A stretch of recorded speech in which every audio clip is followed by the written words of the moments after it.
All right, so we are back here again. So we're now looking into integer and floating point conversion.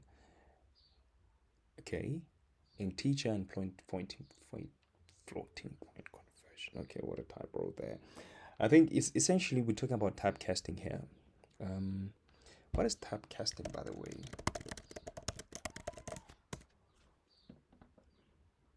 Typecasting. Oh,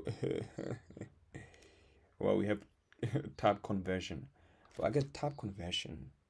In computer science, type conversion, type casting, type coercion, or type juggling are different ways of changing an expression from one type of data to another. Well, that's what I get here. So pretty much, essentially, what we're trying to do, we're trying to change this data into another. So let's say we have three, and then we have this, and then we want to change the type into something else. Okay, I guess what they did here, they added the two together and they converted it into pi. So let's see. Conversion between integer and floating point numeric types must be made explicit. What does it mean explicit?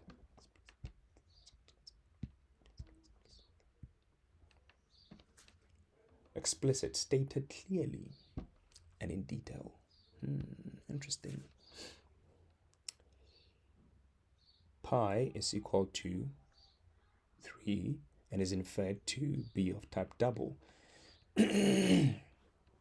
So then would it work if I do this then? Let's test. Would it work if I do this? Okay. No, this, look, I have so many lines here. I think I'm just gonna clear everything here and just start afresh. Print. Hi then. Let's see if we're gonna print. Alright, cool. So we just printed hi there. Let's see. Where were we? We were here. Okay, so let's say let 3 is equal to let point 1 459 point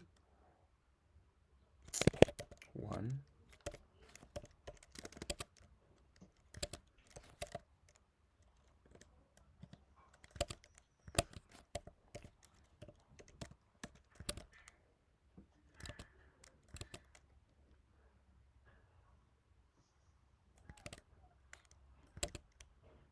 okay, so we've let pi. What if I just do this? 3 let pi is equal to 3 plus 0.1459,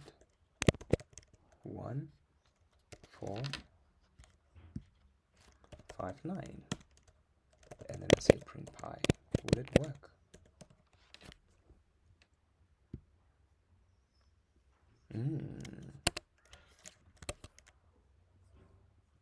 Okay, it doesn't want to work. The reason why it doesn't want to work is because there are different types. Okay, cannot be applied to operands of type int and double. So in other words, if we have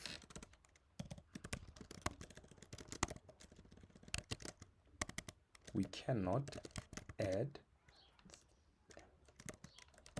double with an integer without firstly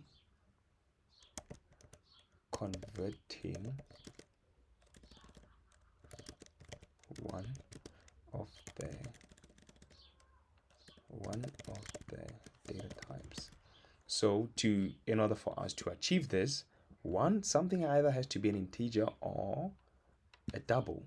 So for example, we can make this a double. It should be happy.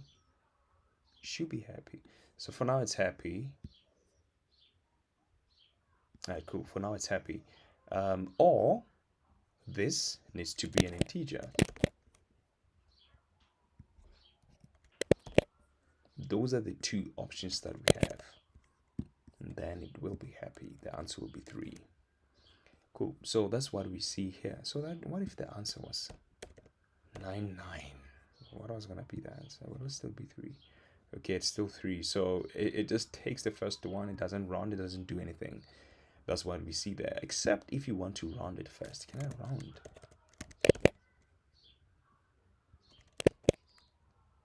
Anyway, it's fine. It's I. It's I. I thought I could round it first and then convert it into an integer. But anyway, pretty much that's what we're learning here. Here the value of the constant 3 is used to create a new value. I'm reading here. I don't know if this is visible though. Normally I've been zooming it in. Okay. Here the value of the constant 3 is used to create a new value of type double, so that both sides of the addition are of the same type. Without this conversion in place, the addition would not be allowed. Floating point to integer conversion must also be made explicit. An integer type can be initialized with a double or float value. Let's see the next step here. Let par. Okay, well, we do know that because obviously it was an integer. We can pretty much convert it back to an integer. We can convert a double to an integer. An integer type can be initialized with a double or float value. Okay, that's how it's done. Integer pi equals 3 and is inferred to be of type int. Floating point values are always truncated when used to initialize a new value, to initialize a new integer value in this way. This means that 4.75 becomes 4 and 3.9 becomes -3. The rule of combining numeric constants and variables are different from the rules of numeric literals. The literal value 3 can be added directly to the value 0.1 blah blah blah because number literals don't have an explicit type and in and of themselves. Wait. The rule of combining numeric constants and variables are different from the rules of numeric literals. Okay, I see what this means now. For example, if I have something like that, par 2 is equal to 3,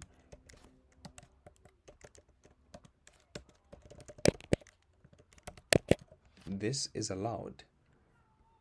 Wow. Okay, it's absolutely allowed.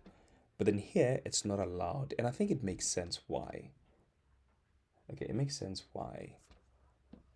This makes sense why to me, because obviously it now takes us back to the variable, how a variable of a specific, because I'm trying to imagine how the database of this thing is stored, or how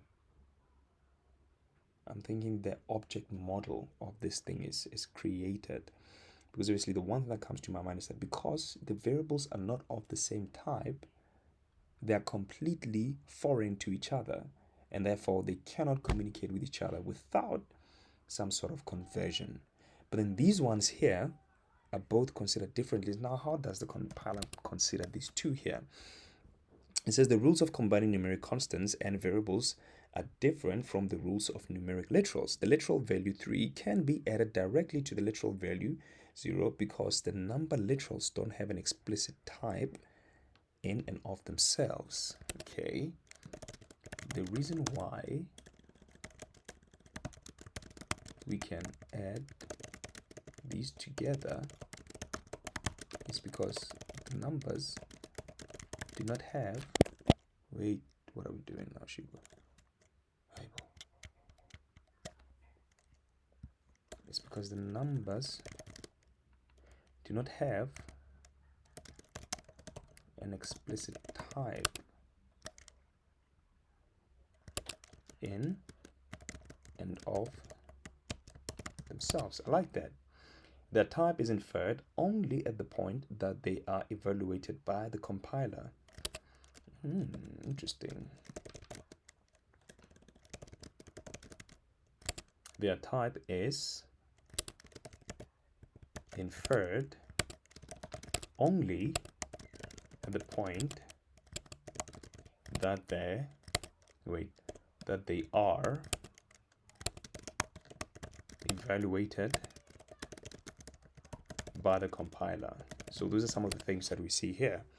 So I think we're just gonna end it here for now. Let's see, let's check the time here. So it's been like 10 minutes now. So yeah, I think so far it's fine. All of this makes sense to us. We're then gonna need to move to type aliases and see how we can deal with this one here. Boom. All right, cheers everybody.